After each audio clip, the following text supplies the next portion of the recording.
All right, guys, good morning. I'm going to be heading to Lake Dunlap today. Approximate time is about 6 a.m.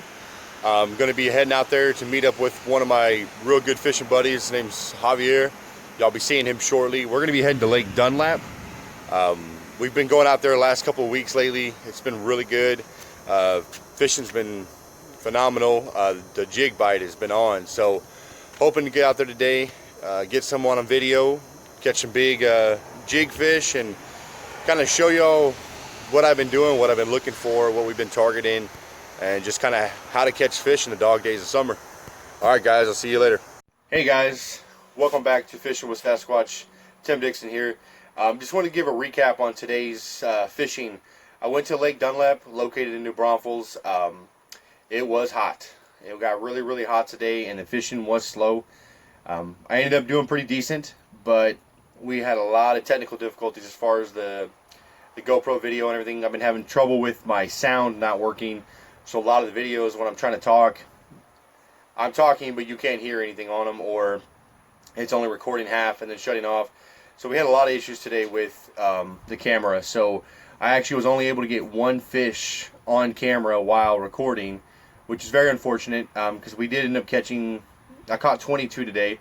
But like I said, out of those 22, I was only able to get one on camera just with all the difficulties, and the battery died, and it was a mess.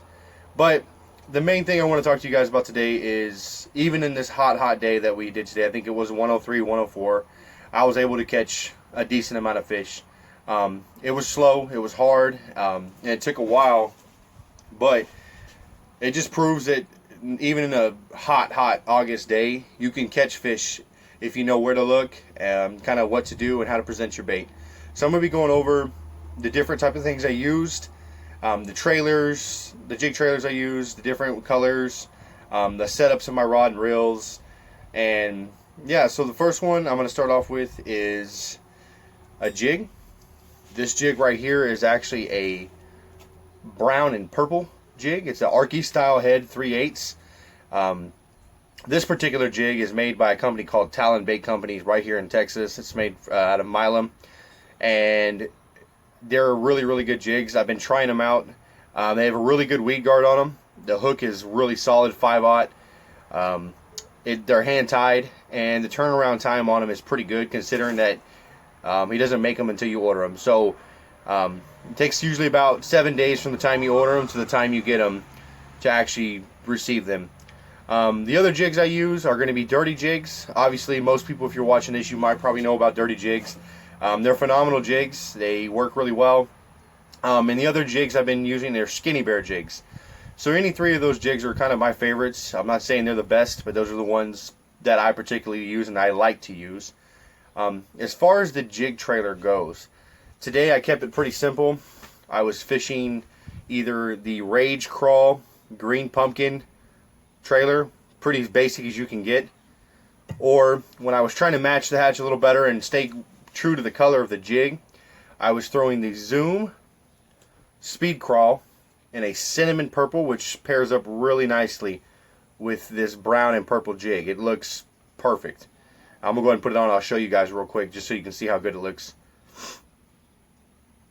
Anyways, while I'm doing this, guys, like I said, today was a great day, because anytime you're on the water fishing, it's a good day. It's a blessing. And so today, like I said, didn't catch no big ones, didn't catch, crazy amount, but I was able to pull in a pretty good haul of fish. So this jig with the trailer, you can see it matches it really well, and these speed crawls swim through the water extremely well, have a lot of action. So when this bait is falling right next to a tree, these little pinchers are just going crazy on the way down. So that was the one that I caught. I caught 4 fish on this. I caught my 4 biggest fish on this. Wasn't my most productive bait, but it caught the biggest fish of the day. The second bait I'm going to talk to you all about is the Ned Rig. A very simple, plain, boring rig. A lot of people, I don't want to say are scared to throw it, but they are reluctant to throw it just because there's nothing exciting about the Ned Rig.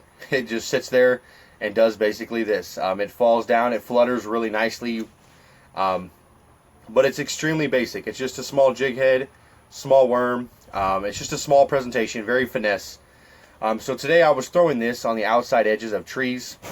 I was trying to get as close as I could to cover because I'm using light line, 8-pound fluorocarbon. So I didn't want to get right up in it because I knew if I did, I'd probably break off. But with that being said, I was still able to get really close with this, having an exposed hook. This setup right here is the Z-Man Ned Rig head. I don't know if you can see that. This is the 1/10 ounce. I try not to go too much heavier than that unless I'm fishing deeper water. Today my max depth was probably 12 feet, so this head works perfectly. As far as the color goes, I keep it simple: green pumpkin or Canada crawl. Those are the two colors I usually fish. On a sunny day like today, I started out fishing this because it was a little darker in the morning. As the sun got up, I switched to that Canada crawl because it had a lot of glitter in it and it kind of sparkles a little more, so it just a little more eye candy, I guess you would say, for the fish. I ended up catching probably 12 to 15 fish on this right here. And the great thing about this bait, guys, is that it's extremely cost effective. The Z-Man Finesse TRDs, this is the green pumpkin package. I'm going to link all these baits at the bottom so that you can go check them out after the video. But I fished the same worm all day and I never changed it. But unless, like I said, I went from green pumpkin to Canada crawl. But as far as the actual worm itself, it doesn't break up. You can stretch it and you can bend it. Usually what happens when you catch a fish, it's going to kind of poke through and you're going to get it back and it's going to look all funky like that. All you do is just push it back in, kind of pull out, and there it is. It's back to the original state. So the great thing about this bait is I call it a poor man's bait.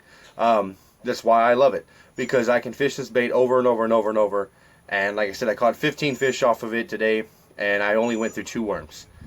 Compared to if you're using a, Cinco or any other kind of worm, you're going to go through these things fast. Throwing a little square bill. The square bill I was throwing was this chartreuse. It's a chartreuse sexy shad color. Nothing fancy. Just throwing it around brush, knocking it off trees, rocks, things like that. I ended up catching a decent amount of fish on this. It wasn't super effective as far as killing the fish, but I was able to catch it when things would get slow. And lastly, I was fishing this War Eagle sexy shad spinnerbait. Pretty simple, pretty basic. I don't know if y'all can see that color. I like that color. It's one of my favorite colors, that and chartreuse and white. This is the one I stuck with today. I was pairing it with a Swing Impact Fat Kitech swim bait. If y'all don't know anything about these swim baits, they're definitely one of my favorite swim baits. They have the most action in the water. Now they are a little soft and a little pricey, but you get a fantastic bait.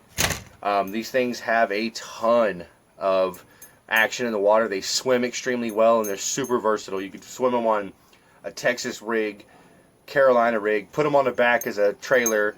I mean, there's so many things you can do with them.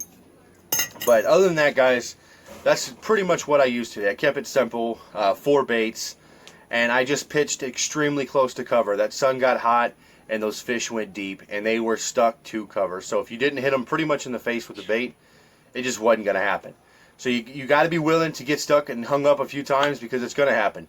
I mean, when you're pitching next to trees and docks, you're going to get stuck. It's going to happen. You just got to go with the flow. Try to get it out if you can. If you can't, just keep moving on. But other than that, guys, that's pretty much what I did today. I was pretty successful. It was tough. I'm burnt and I'm tired. But thanks again, guys. Until next time, keep your lines wet and keep ripping lips.